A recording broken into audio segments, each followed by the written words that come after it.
This video shows you how to do a factory restore on a SoundStation Duo.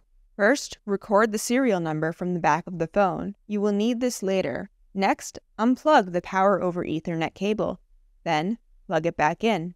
When you see a screen that says Loading Application, press the key under Cancel. A countdown will begin.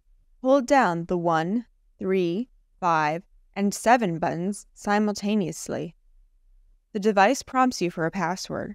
Enter in the serial number you recorded earlier. To switch between letters and numbers, use the selection key second from the left. As you press it, notice that the item above it changes. The character to the left of the arrow is the typing mode. This should be a 1 to type numbers and a capital A to type letters.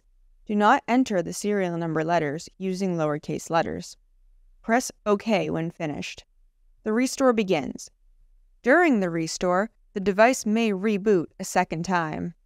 The restore has finished when the device displays the idle screen.